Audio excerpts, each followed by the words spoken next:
৩৫ বছরের শাসনাকালে সবচেয়ে কঠিন সংকটের মুখে আলী খামেনি।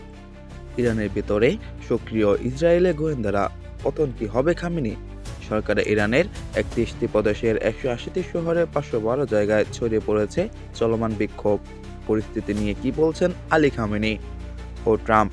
মুসলিম শিক্ষার্থী বেশি হওয়ায় ভারতে এক মেডিকেল কলেজের স্বীকৃতি বাতিল। দেশটির শিক্ষাও কি ধর্মীয় সম্প্রদায়কে শিকার?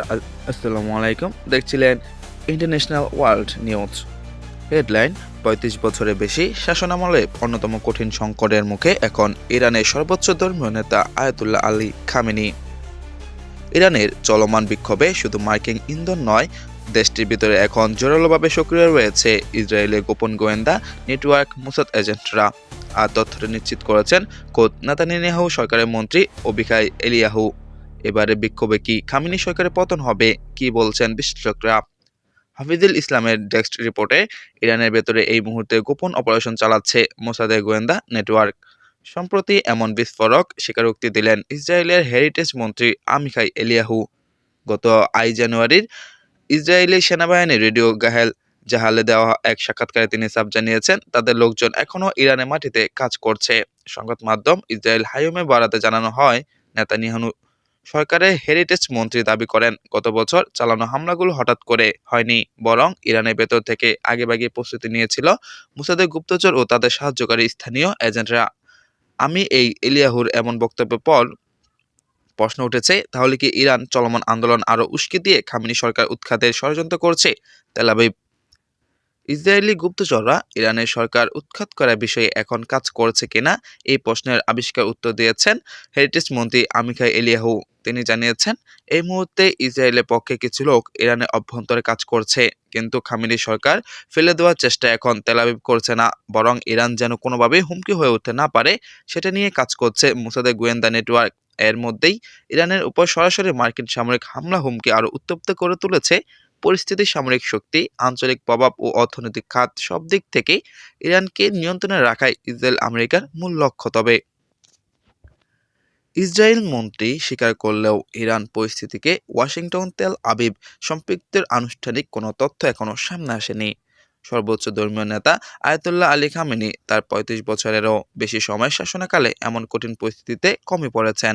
চলমান আন্দোলনে পশ্চিমাদের মদত রয়েছে এমন দাবি করে তিনি সাফ জানিয়েছেন, শত্রুর ষড়যন্ত্রের কাছে আত্মসমর্পণ করবে না ইরান। অর্থনৈতিক অসন্তোষ থেকে শুরু হওয়া বিক্ষোভের ঢেউ আছড়ে পড়েছে গোটা দেশে। কঠোর দমন পীড়নের মধ্যেও ডাক দেওয়া হচ্ছে সরকার পতনের। রাষ্ট্রীয় টেলিভিশন ভবন, মেট্রো স্টেশন, ব্যাংক, দোকানপাট ছাড়াও আগুন দেওয়া হয়েছে যানবাহন ও বিভিন্ন স্থাপনায়। পরিস্থিতি সামাল দিতে ইন্টারনেট বন্ধ রেখেছে ইরান সরকার। দীর্ঘদিন ধরে খামেনি প্রশাসন অভিযোগ করে আসছে, ইরানের ভেতরে অস্থিরতা, আন্দোলন ও নিরাপত্তা চ্যালেঞ্জের পেছনে ইসরায়েল ও পশ্চিমা গোয়েন্দা সংস্থাগুলোর হাত রয়েছে। দেশটির বর্তমান পরিস্থিতি সেই পুরনো অভিযোগকেই নতুন করে সামনে এনে দিল। গত এক দশকে একের পর এক সাজানো দুর্ঘটনা ইঙ্গিত দিচ্ছে ইরানের অভ্যন্তরীণ আন্দোলনকে ব্যবহার করে এবারও ফায়দা নিতে তৎপর ইসরায়েল। অনেক বিশ্লেষকদের ধারণা, আপাতত খামেনি সরকার উৎখাত না চাইলেও আন্দোলনের সুযোগে ইরানকে ভেতর থেকে আরও দুর্বল করে দিচ্ছে মোসাদের গুপ্তচর নেটওয়ার্ক। ইরানি পারমাণবিক বিজ্ঞানীদের রহস্যজনক হত্যাকাণ্ড, বিভিন্ন সামরিক স্থাপনা বিস্ফোরণ, সাইবার হামলা ও বিপুল পরিমাণ সরকারি গোপন নথি পাচার, সব ক্ষেত্রেই ইসরায়েলের গোয়েন্দা সংস্থা মোসাদের দিকে আঙুল তুলে এসেছে ইরান। ২০২০ সালে শীর্ষ পরমাণু বিজ্ঞানী মহসেন ফাকিজাদেহকে হত্যার পর ইরান দাবি করে এই হত্যাকাণ্ড দেশের ভেতর থেকেই চালানো হয়েছে। বর্তমান পরিস্থিতিতে ইরানের চলমান আন্দোলনের প্রশংসা করেছেন ইসরায়েলের প্রধানমন্ত্রী বেনিয়ামিন নেতানিয়াহু। ইরানের অভ্যন্তরে নিজস্ব এজেন্টদের সক্রিয় থাকার স্বীকারোক্তিও দিলেন আরেক মন্ত্রী। এমন সংকটে অনেক আশঙ্কায় অচিরেই হয়তো বড় ক্ষতির মুখে পড়তে পারে ইরান। হাফিজুল ইসলাম, বাংলাভিশন। ইরানের রক্তক্ষয়ী বিক্ষোভ ছড়িয়ে পড়েছে দেশটির ৩১টি প্রদেশের ১৮০টি শহরের ৫১২টি জায়গায়। বিক্ষোভে এ পর্যন্ত ৬৫ বিক্ষোভকারী মৃত্যুর খবর পাওয়া গেছে। এদের মধ্যে ৫১ জন বিক্ষোভকারী ও ১৪ জন নিরাপত্তা বাহিনীর সদস্য। গ্রেফতার করা হয়েছে ২৩০০ বিক্ষোভকারীকে। ইরানের চলমান সরকার বিরোধী বিক্ষোভকে সরাসরি বিদেশি ষড়যন্ত্র বলে উল্লেখ করেছেন দেশটির সর্বোচ্চ ধর্মীয় নেতা আয়াতুল্লাহ আলী খামেনি। তবে ইরানের বিক্ষোভকারীদের হত্যা আমেরিকা সহ্য করবে না বলে মন্তব্য করেছেন মার্কিন প্রেসিডেন্ট ডোনাল্ড ট্রাম্প। শহীদ আরাফাতের ডেস্ক রিপোর্ট, ইরানের অর্থনৈতিক সংকটকে কেন্দ্র করে তৈরি হওয়া বিক্ষোভ ছড়িয়ে পড়েছে দেশটির বিভিন্ন অঞ্চলে। এর মধ্যে মার্কিন প্রেসিডেন্ট ডোনাল্ড ট্রাম্প বিক্ষোভকারীদের পক্ষ নিয়ে আবারও ইরান সরকারকে হুমকি দিয়েছেন। শুক্রবার হোয়াইট হাউসের সাংবাদিকের সাথে আলাপে প্রেসিডেন্ট ডোনাল্ড ট্রাম্প ইরানে সামরিক হামলার হুমকি দেন।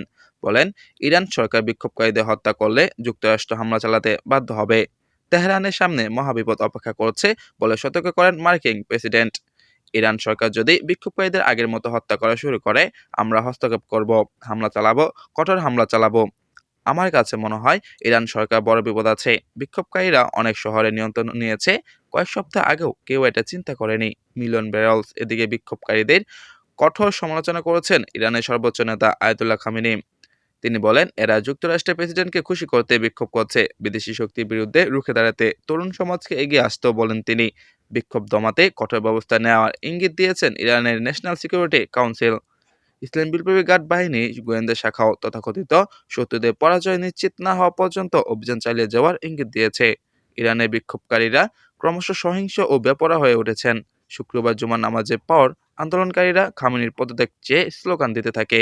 বিভিন্ন এলাকায় বিক্ষোভকারীদের সাথে নিরাপত্তা বাহিনীর সংঘর্ষ হয়। বাস, গাড়ি ও মোটরসাইকেলে আগুন ঝালিয়ে দেয় উত্তপ্ত বিক্ষোভকারীরা।